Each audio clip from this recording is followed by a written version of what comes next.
Hi everybody, I'm very, very happy to be here today. My name is Gero Graf, I'm the MD of Drivy Germany. We're a French company and we're the #1 worldwide in peer-to-peer car rental. And I cannot stress peer-to-peer car rental enough because all of you have heard a lot of stuff on mobility already, not only today but in the media across the past couple of months and years. And what we are not is not necessarily a car sharing experience, but we are a niche for car rentals when you really use a car, when you really need a car. And I show you in this little presentation a little bit why. So if we look at, first of all, the ecosystem, there are 3 ways you can move a car today. By far, the biggest one is actually if you have your own car. 500 billion market only in Europe already. So basically, just show of hands, how many of you do have a car? Okay. And how many of those who just showed their hands actually use the car more than 3 times a week? Okay, 5 times a week. Okay, that's still a lot actually. The thing is, what we do is 95% of the cars you're using, you might use them a day, but you're not using it every hour, right? So instead of using it yourself, it just sits idly around in the streets. For the time you're not using it, you can very well just give it someone else for a weekend trip or for a couple of days rental when they really need a car in order to be flexible.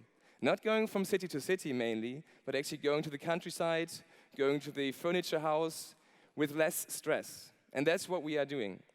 The other 2 examples, take a ride.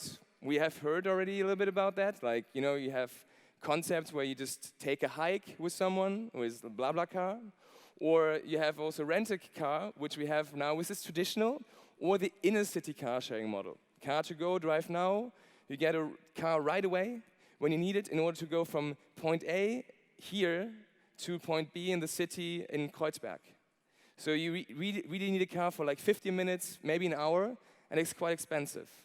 And it's fundamentally different to what we do with a car rental, which is for a day at least. If we look at the segments one by one, drive my own car is fundamentally changing. The first one is, if you're living in a city, you don't need necessarily the car to get from A to B. You either take the tube, the public transport, the buses you have, you don't get into traffic jams, or you also take the car sharing, the inner city, car to goes, etc. Because effectively it's like a taxi where you ride yourself, where you just chauffeur yourself around. And the second big trend you're seeing is in the generation, I'd say the Y generation, the young, the 20s, 30s, and maybe even in the 40s still, people don't necessarily need a car to show off in front of their friends and to say, I just have acquired this new BMW, etc. So it's not something which is really fundamental to your experience of life. Take a ride. We just saw you have companies who are disrupting the market all over the world. Uber, ride-sharing, like BlaBlaCar, MyTaxi. Through modern technology and mobile phones, you can get easily now a car within the city. So it's much better addressed.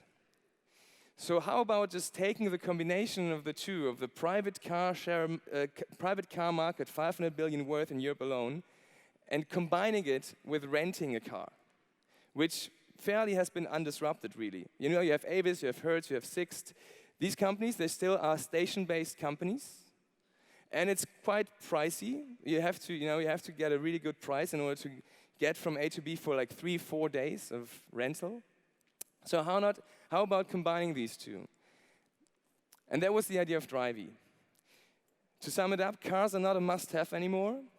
Public transport in cities, it's mainly a city thing. I don't want to kid you. It's not necessarily for maybe the countryside first and foremost. But still, people appreciate the flexibility sometimes to get a car and get outside. Or have like a whole day at IKEA in order to get the furniture. And they don't want to just go very quickly there and just having running costs on the car sharing experiment. We started 5 years ago in France. We have now, actually in France, the newest numbers are 600,000 users. We scaled, and I'll show a little bit of the data later on. We scaled to Germany just 6 months ago. We tested the market here. We acquired 1,300 cars within a matter of 5 months. And that was our testing ground to say we can now actually go further than this and take what we have as an excellent product and now put actually the #1 car rental company in peer-to-peer business in Germany and acquire them. If you look at on the rental side of things, like if you guys need a car, let's say for a weekend, there are two very important facts why we have a very good service for you. Number one, it's cheaper than professional car rentals. It's 30 to 40% cheaper, mostly.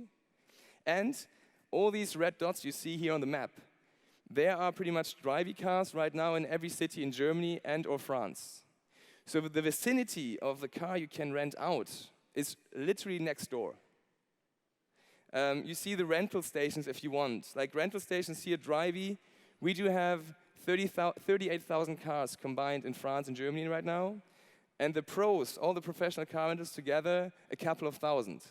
So the vicinity is a very, very strong argument for you actually to, oh, I need to go to the countryside for the weekend. I might just get a car right next door instead of going to the airport or the train station. We're the French market leader, as I said, for 5 years and running. We have 27,000 cars there. News number 600,000 users. We just acquired the number 3 in the market, so we consolidate in France. We're in the German market now for 6 months only. We tested the ground here. We went city by city, super important from a business perspective, because we focused our marketing and communications city by city. Went to Berlin, Hamburg, Munich, Cologne, and the Ruhrgebiet. And we got attention across all these cities.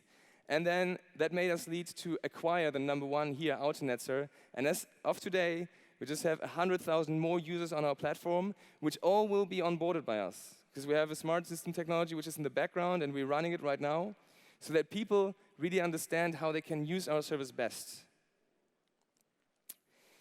If you look at, and just to give you a little bit of a glimpse, if you look at next markets we're going to go live with, there is going to be Spain.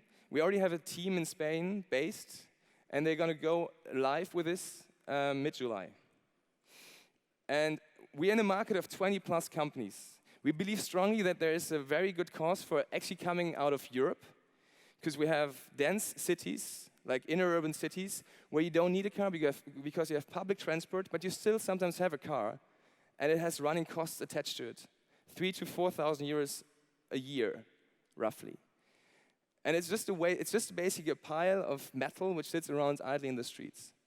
So it's not like a flat, where flats you live in, you invite friends to, you cook in, etc. So, and even Airbnb made it work for flats.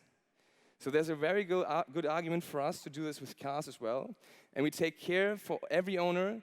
We're insured with Allianz. We have a customer service 24/7. Everything is completely insured by us. And we have a customer support which is there for you in case something happens. That's why we scaled. The target is we target 750 million euros in this 15 billion car rental market right now.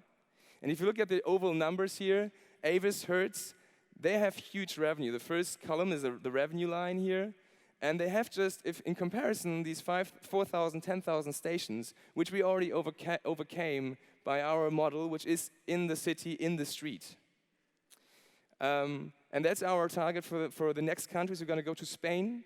We doubled our user base year on year, from a big base, mind you. We started with 200,000 just last year when I started, coming from Google. And now we're at like 700,000 users. So it's a huge development curve. We're going to go to the next countries, Spain and the UK, later this year. And if you're interested, I'm happy to talk to you. We have a stand up there. Please come to talk to us. We're happy for your questions on your critique. Thank you very much.